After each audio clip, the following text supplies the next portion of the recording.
Ah. Aïe. Oh. Appelez une ambulance.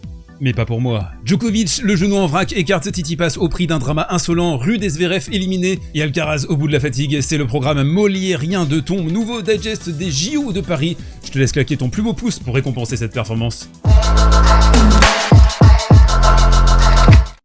Allez, on attaque avec le grand débrief des quarts de finale des Jeux Olympiques. On attaque avec le match qui vient de se terminer entre Novak Djokovic et Stefanos Tsitsipas.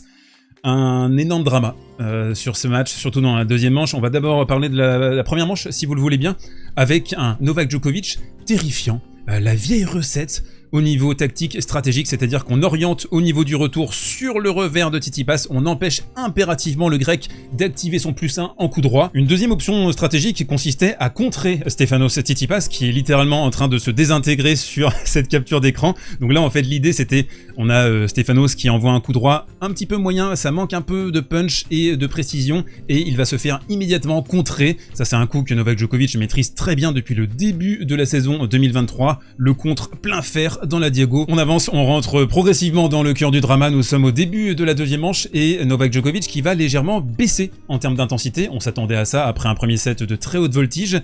Il va légèrement donc ralentir sa cadence et il va permettre surtout à Stefanos Tsitsipas d'articuler un petit peu mieux ses accélérations en coup droit. Là, on a un coup droit décroisé delicioso, impossible pour Novak Djokovic d'y accéder. Stefanos qui va breaker sur ce deuxième jeu de la deuxième manche, mais surtout, on va assister à un genou qui va se dérober pour Novak Djokovic. Alors déjà sur le point précédent, et en fait depuis le début de la partie, on sentait que ça pataugeait quand même un petit peu sur certains points, certaines reprises d'appui. Il a aussi forcément le trauma de ce qui s'est passé contre Cerundolo à Roland-Garros il y a quelques semaines maintenant. Et donc on a un genou qui va complètement se dérober. Et à partir de là, un autre match commence. Un match dramatique dans tous les sens du terme, avec un Novak Djokovic qui ne fait que penser à son genou. Alors là, il le tape au niveau de l'extérieur. Il a que ça en tête, il sort complètement de son match à cet instant. Dans le jeu, il enchaîne les mouvements inquiétants. Par exemple ici, un revers, un peu le drunk Djokovic. Je sais pas si vous vous souvenez des images où il est complètement désarticulé. Là par exemple, il va faire une rotation sur son pied. Et encore une fois, il revient sur son genou. Très logiquement, juste après, Djokovic qui va demander un MTO, donc il va se faire consulter au niveau donc de ce genou. La paroi extérieure. Mais quand le Serbe revient sur le court, on sent qu'il est pas là, il est pas pleinement investi mentalement et il a besoin, Novak, d'être totalement concentré pour pouvoir dérouler son tennis, dérouler son câble. Là, on a une faute directe qui est grossière. Il va donner le double des breaks. À 4-0, Djokovic ne va pas tout à fait lâcher le set. Il va fournir l'effort, comme ici par exemple sur une grosse défense en extension. Donc il repart au combat, mais c'est surtout Stefanos qui fait deux grosses fautes directes en coup droit. Et tu ne peux pas te permettre de relancer Novak, de concéder ce premier des breaks qui va en fait tout changer. On va le voir sur le cours de la partie. À 4-1, au changement de côté suivant, Djokovic qui va prendre un antidouleur, comme à Roland-Garros. Exactement le même scénario. Et alors que Stefanos Tsitsipas menait 5-3, 40-0, alors que Novak Djokovic n'avait même pas disputé le point à 30-0, alors qu'il n'y avait plus qu'un point à remporter pour voir une troisième manche, eh bien Novak Djokovic va sortir des retours extraordinaires de sa besace, mais pas que. Il faut le dire, il faut le nommer, Stefanos Tsitsipas s'est cagué dessus. Je peux pas le dire autrement. Il y avait la trace de frein au niveau de son slibard. On se retrouve finalement après toutes ces péripéties dans le tie-break de la deuxième manche, et là, à aucun instant, on ne croit à la victoire de Stefanos Tsitsipas, en tout cas à minima à ce qu'il remporte le tie-break, même si là on a un sublime contre en coup droit. Mais ce qui est moins merveilleux, ce sont toutes les insuffisances de ce joueur. Le revers, les revers boisés, un revers boisé ici par exemple. On a dans cette séquence une double faute, donc il enchaîne un revers boisé, double faute. Au niveau mental, au niveau technique, c'est un joueur qui a subi un déclassement très important ces dernières années. Moi, quand je vois ce gars-là, vraiment, je suis un peu triste parce que en 2019, en 2020 même encore, on se disait, franchement, Stefanos, c'est 1, 2, 3, 4, 5 grands chelems. C'est un gars qui va pouvoir peut-être dominer après l'ère du Big 3. Bah, la réalité, c'est que Carlos Alcaraz le dévore tout cru. Novak Djokovic le dévore tout cru pareil. Et c'est, je pense qu'au niveau mental...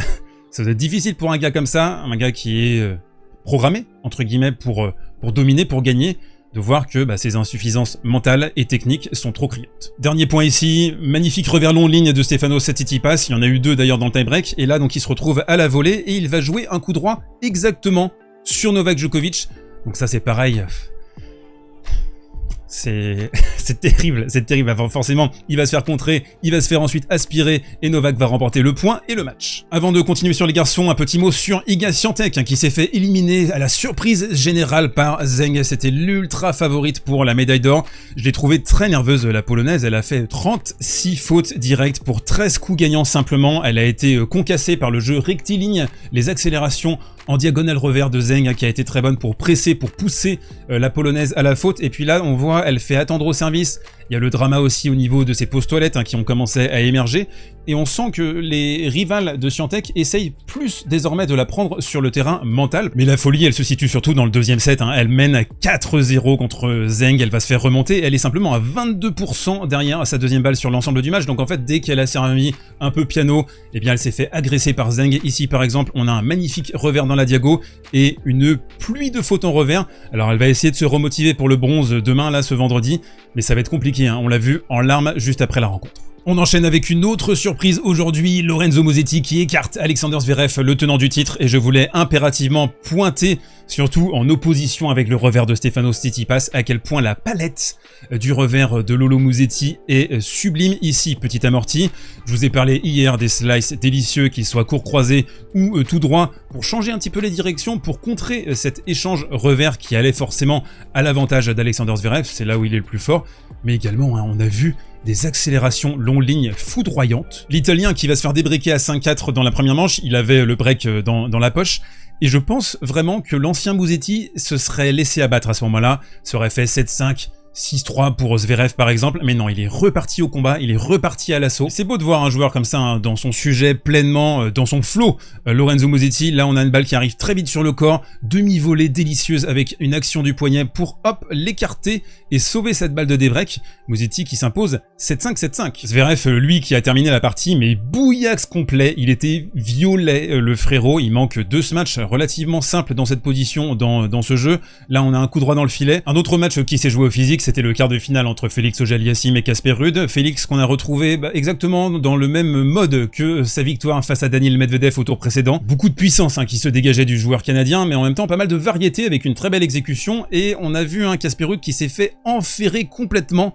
dans cette épreuve de puissance avec un Auger-Aliassime impossible à déborder par ailleurs. Un set, un break, et il faut vraiment mettre au crédit de Casper Ruud le fait que ce match se soit étiré. On a eu un Ruud là par exemple sur ce 6e jeu qui s'est dépouillé au max pour essayer de retourner les très bons services de Félix Auger-Aliassime, qui était vraiment en contrôle, qui pouvait servir à asseoir ses +1 en coup droit. Casper, quelques minutes plus tard, qui va se retrouver même à 0,40 sur ce jeu, donc il pouvait éventuellement se retrouver mené 5-4, service à suivre pour le Canadien. La moonball très judicieuse alors qu'il est dans les pastèques.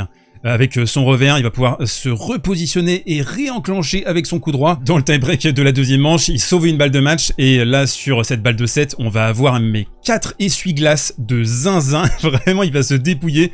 C'est tout à son honneur. Il a vraiment mouillé le maillot. On voyait qu'il était cramé dès...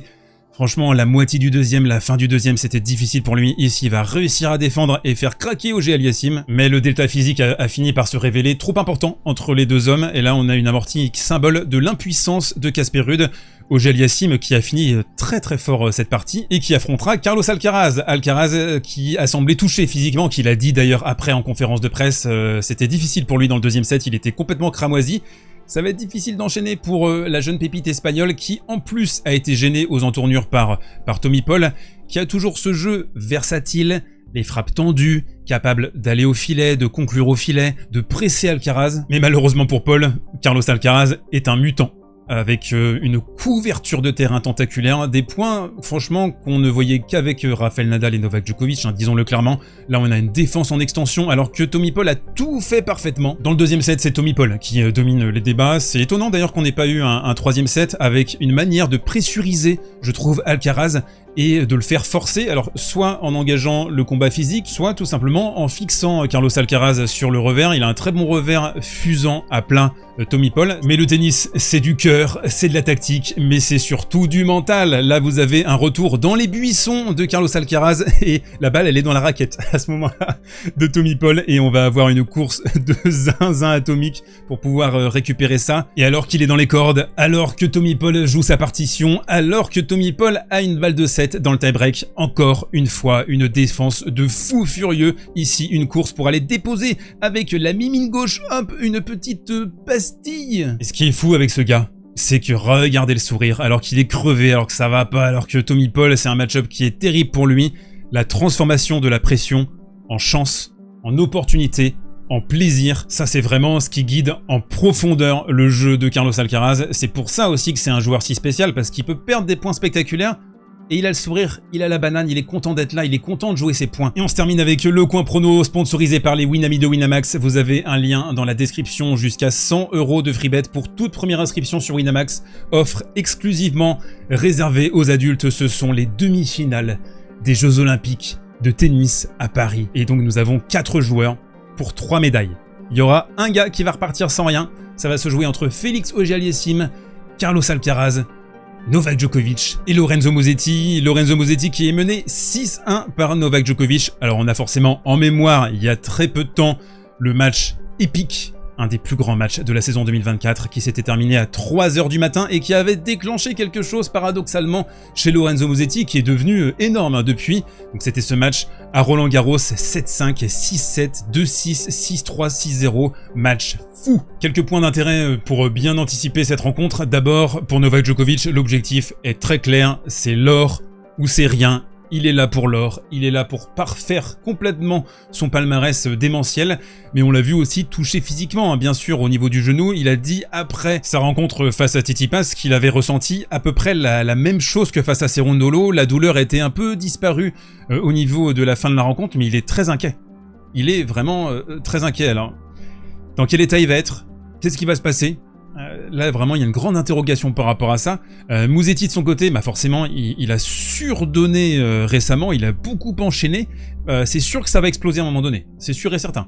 La question c'est quand? Quand est-ce que ça va exploser? Alors demain, un peu plus tard dans la saison, sur le dur ES, etc. Au niveau du match-up, Novak il est en maîtrise par rapport à Musetti, jeu asymétrique, même si son revers est quand même stable, solide, capable de proposer beaucoup de choses avec son revers long, ligne de contre, qui peut faire mal à Novak. On se souvient de Stan Wawrinka. Le seul match perdu en fait de Novak contre Musetti, c'était à Monte-Carlo où on avait eu un sous-Novak, mais l'idée pour un joueur comme Musetti, c'est toujours un peu la même contre un joueur comme Novak Djokovic, c'est comment aller au bout, comment faire tomber finalement un titan pareil. Il va falloir sortir une masterclass. Je vois quand même toujours un Novak s'imposer malgré cette grande interrogation au niveau du genou, une rechute assez gravissime potentiellement. On bascule sur Alcaraz, Félix Auger-Aliassime. La cote de Winamax est assez claire, c'est 1,13 pour Carlitos, 4,50 pour Félix Auger-Aliassime.